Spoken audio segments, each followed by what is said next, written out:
بسم الله الرحمن الرحيم نحمده ونصلي على رسوله الكريم اما بعد فاعوذ باللہ من الشیطان الرجیم بسم اللہ الرحمن الرحیم۔ عزیز طلبہ کرام، السلام علیکم ورحمۃ اللہ وبرکاتہ۔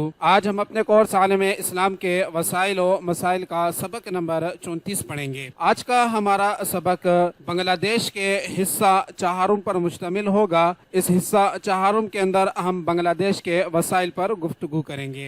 آج کے سبق کی جانب جانے سے پہلے پچھلے سبق کا خلاصہ دیکھ لیتے ہیں۔ ہمارا پچھلا سبق اسی ملک کے بنگلہ دیش کے حصہ سوم پر مشتمل تھا۔ پچھلے سبق کے اندر ہمارے 2 پوائنٹس تھے جس پر ہم نے بات کی۔ پہلے پوائنٹ کے اندر ہم نے اس ملک کے سلسلہ حالات و واقعات پر گفتگو کی۔ اس سلسلہ حالات و واقعات کے اندر ہم نے اس ملک کی 1971 کی بات کی تاریخ کا جائزہ لیا۔ اسی طرح پچھلے سبق کے اندر ہمارا دوسرا پوائنٹ اس ملک کا طرز حکومت تھا۔ آج کے سبق کی اہم ابحاث جان لیتے ہیں کہ آج کے سبق کے اندر ہم کن کن ابحاث پر گفتگو کریں گے۔ آج کا سبق ہمارا بنگلہ دیش کے وسائل پر مشتمل ہے۔ آج کے سبق کا ہمارا پہلا پوائنٹ اس ملک کے اندر پائی جانے والی قدرتی گیس ہے، جو اس کے وسائل میں سے سب سے اہم وسیلہ ہے۔ اسی طرح آج کے سبق کے اندر ہمارا دوسرا پوائنٹ اس ملک کی معدنیات ہوگا۔ تیسرے پوائنٹ کے اندر ہم اس ملک کی زراعت پر گفتگو کریں گے اور آج کے سبق کا ہمارا آخری پوائنٹ اس ملک کے آبی وسائل ہوگا۔ تو یہ آج کے سبق کے 4 اہم پوائنٹس ہیں جس کا تعلق بنگلہ دیش کے وسائل سے ہے۔ تو چلتے ہیں آج کے سبق کے پہلے پوائنٹ کی جانب، یعنی بنگلہ دیش کی قدرتی گیس کی جانب، اور جانتے ہیں کہ بنگلہ دیش کی قدرتی گیس اس کے وسائل میں کیا کردار ادا کر رہی ہے۔ قدرتی گیس بنگلہ دیش کے لیے ایک اہم وسیلہ ہے اور اس کے معاشی منظرنامے کی تشکیل میں اہم کردار ادا کرتی رہی ہے۔ ملک کو قدرتی گیس کے خاطر خواہ ذخائر سے نوازا گیا ہے، جو اسے ایشیا کے بڑے پروڈیوسر اور برآمد کنندگان میں سے ایک بناتا ہے۔ بنگلہ دیش نے 1950 کی دہائی کے آخر میں قدرتی گیس کے ذخائر کی تلاش شروع کی اور اس کے بعد سے اہم دریافتیں ہوئی۔ ملک کے اہم گیس فیلڈ سلہٹ، چٹوگرام، بھولا اور ملک کے دیگر حصوں میں واقع ہیں۔ نئے ذخائر کی دریافت اور پیداواری صلاحیتوں کو بڑھانے کے لیے تلاش کی کوششیں جاری ہیں۔ قدرتی گیس بنگلہ دیش میں زیادہ تر گھرانوں کے لیے توانائی کا بنیادی ذریعہ ہے۔ یہ بڑے پیمانے پر کھانا پکانے، حرارتی اور روشنی کے مقاصد کے لیے استعمال کیا جاتا ہے۔ قدرتی گیس کی دستیابی نے بہت سے لوگوں کے معیار زندگی کو بہت بہتر کیا ہے، خاص طور پر دیہی علاقوں میں جو پہلے روایتی اور کم مؤثر توانائی کے ذرائع پر انحصار کرتے تھے۔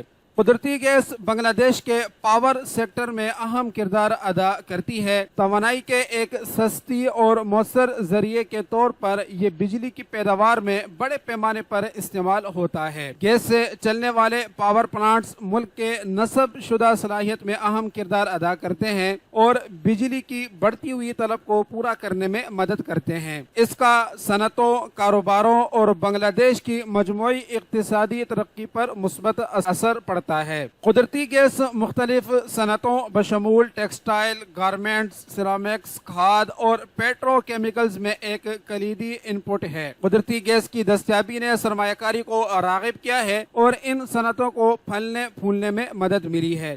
یہ ایک قابل اعتماد اور سرمایہ کاری میں مؤثر توانائی کا ذریعہ فراہم کرتا ہے، جس کے نتیجے میں پیداوار، روزگار کے مواقع اور برآمدات میں اضافہ ہوتا ہے۔ صنعتی شعبے کی ترقی کا مجموعی معیشت پر اثر پڑتا ہے، جس سے GDP کی نمو اور غربت میں کمی آتی ہے۔ بنگلہ دیش نہ صرف قدرتی گیس کو مقامی طور پر استعمال کرتا ہے بلکہ اسے پڑوسی ممالک کو بھی برآمد کرتا ہے۔ ملک نے بھارت کو گیس کی برآمدات کے لیے پائپ لائنیں قائم کی ہیں اور برآمد کے مزید مواقع تلاش کرنے کے لیے بات چیت جاری ہے۔ اس سے زر مبادلہ کمایا جاتا ہے اور علاقائی توانائی فراہم کرنے والے کے طور پر بنگلہ دیش کی پوزیشن بہتر ہوتی ہے۔ قدرتی گیس بنگلہ دیش کی معیشت میں ایک اہم کردار ادا کرتی ہے۔ یہ گھریلو استعمال کے لیے توانائی کے بنیادی ذریعے کے طور پر کام کرتا ہے، بجلی کے گیر کو طاقت دیتا ہے، صنعتی ترقی کو ایندھن دیتا ہے، آمدنی پیدا کرتا ہے اور برآمدی مواقع کی حمایت کرتا ہے۔ اقتصادی ترقی کو برقرار رکھنے، توانائی کی ضرورت کو پورا کرنے اور بنگلہ دیش کے لوگوں کے معیار زندگی کو بہتر بنانے کے لیے